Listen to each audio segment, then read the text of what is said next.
right, the next set of forms we're going to go over are your note templates. Your note templates are things that you're going to be charting in. Your maybe your assistant or your front office person is going to be charting. That's what those are for.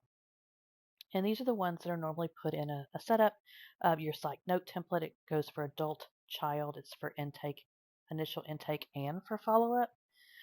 You have your AIMS scoring that may be in there, your ADA accommodation letter. So patients that are asking for that accommodation, that letter is going to be put in there. Your client call or contact form. So if you've called and talked to, I'm sorry, that's not you. That one, this one down here is you. This is a client. If a client calls in and has made some kind of contact, it's where this would be documented. You have your COWS scoring here for providers. If someone's collecting payments on a patient, this is a way for them to document.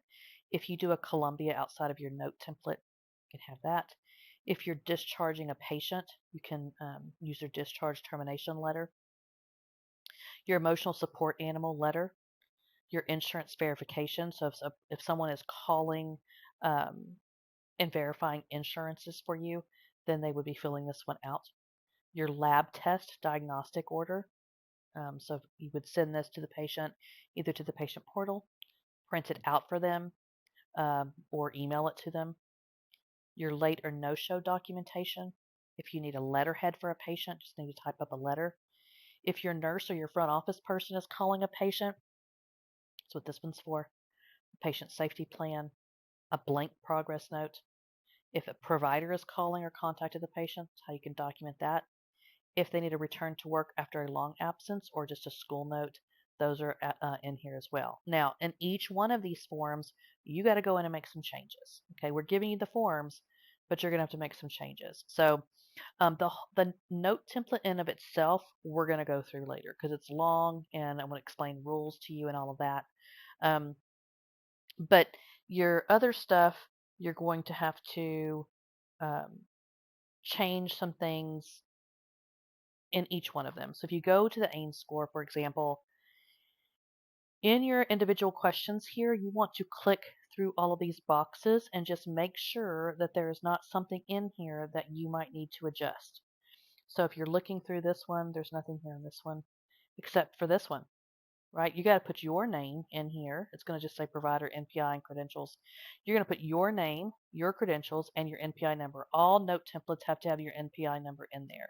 So you'd come in here and edit that. If you have additional providers, you would add option and put in your additional providers. And the signature is for everybody. But if you skip through that, then you're not going to have your name in there. Okay? So you have to make sure that all of your note templates that you go through and you put your name in there. It's going to be in pretty much every single one of these. Scroll down, find the name. The accommodation letter, again, information, change yours. See if there's anything else in here that might need to be changed. Nope. The next one is the client call contact. This is pretty generic, I think, yeah. And you can preview these just to kind of see what they look like and how the documentation may flow for those different forms. And it is also easy for you to see what needs to be changed in the form too by doing it this way. Go back to my forms. The cows, again, a place to put your name. Back to my forms.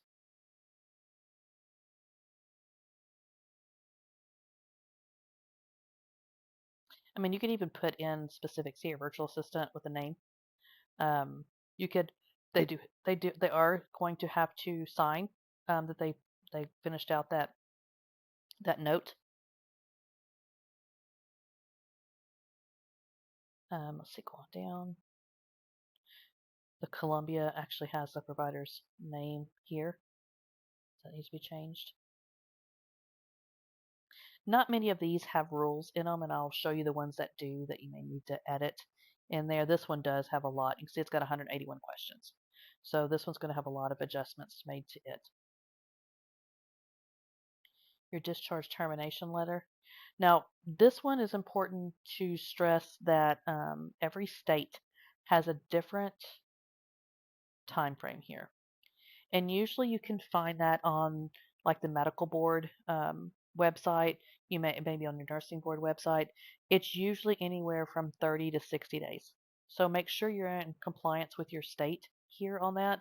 Don't just take our word for it. Find your state recommendation so that you can put that information in there.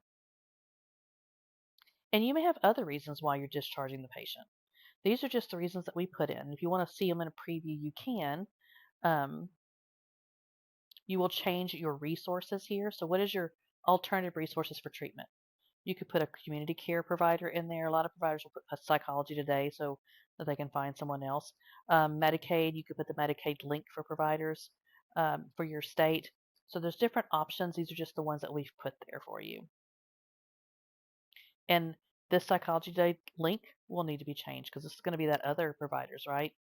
So you would click on it and click edit, or actually they just put the psychology today generic one, but and you would put the same thing. Sorry, I was thinking that would be they put a specific provider.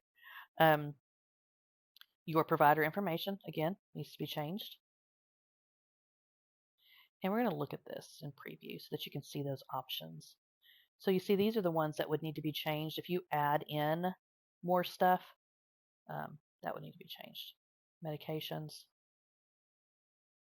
and then this form can be, when we go over documentation at the very end, I'll show you how to share the form, print the form. You're basically just in the building part of the form at this point.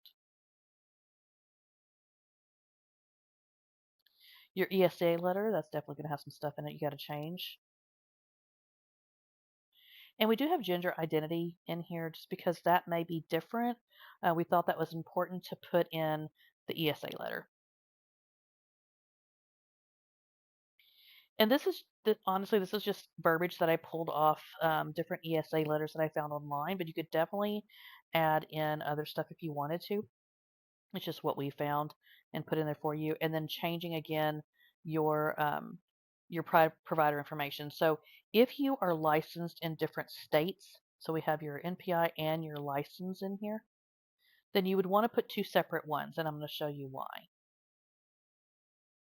When you come over here, see it's got this provider is licensed in Maryland and Virginia, so we want to put her different license numbers in here.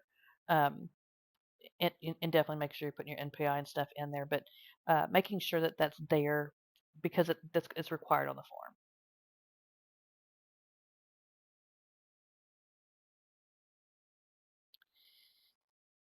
And then your insurance verification. So this is for like front office or you even when you're calling to verify someone's insurance. This information is going to pop over into the form. This is going to come over into the form. This is going to come over automatically from the patient filling out their information. This is going to save you if that claim gets kicked back, that first claim. You can say, and I spoke to Mary at with reference number blah blah blah. This is going to be your documentation for that call.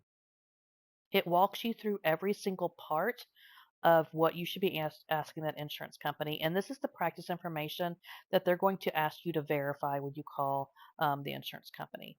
Talks about deductibles, insurance, out of pocket, all of that stuff, making sure you got the correct claims and payer ID number, who to call if you have any problems with it. And that's going to be documented inside the patient's chart.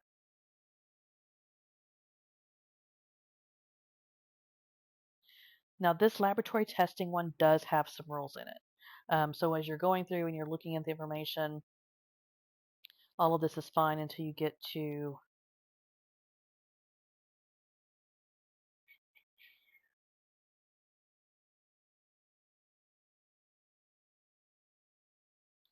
here. You want to make sure you're changing your phone number and your fax number, and then also the ordering provider's information. Now, when I'm talking about rules, rules are things that make things happen based on another answer. So, and we're going to cover rules in another video, but this one has some rules, and you can check if the form has rules by going to the ellipsis and clicking rules. But basically, um, the rules that are set up here, and I'll just kind of show them to you, is if you pick laboratory testing, then all the lab stuff pops in. Okay. If you pick diagnostic testing, all the diagnostic stuff pops in. If it's both lab and diagnostic, those come in. So lab testing, and this is another rule. If the lab was drawn for drug monitoring, you'd say yes. It puts in this code, and it also puts in your drug levels. If you say no, you don't see those things. So those are just some examples of rules that were put in into that form. And you can go into the ellipsis again. This is very similar to the other stuff that we looked at earlier. Um, you want to include procedure codes on the PDF. That means if this was ever printed out, you would see procedure codes on there. Again, not letting other practitioners change the form, or if you don't want to share it with them. You don't necessarily have to do the custom header. It's just going to put the same header on all your other forms here, so you don't have to worry about this. Mapping, should already pulled everything over. And then in your advanced, again, you would want to come in and set these things because it's on every form. So you have to set them on every form. You want to check this one for the inline answers, hide the questions, hide the matrices, unselected things, and then make sure you customize your form footer here. So see, it tells you what's going to be there. It tells you what placeholders you can put in. So I've just put the form name, hyphen, the client name, hyphen, and the date of birth so that I know this is the two patient identifiers there. Okay. So we're going to close that. Again, the provider's name is there.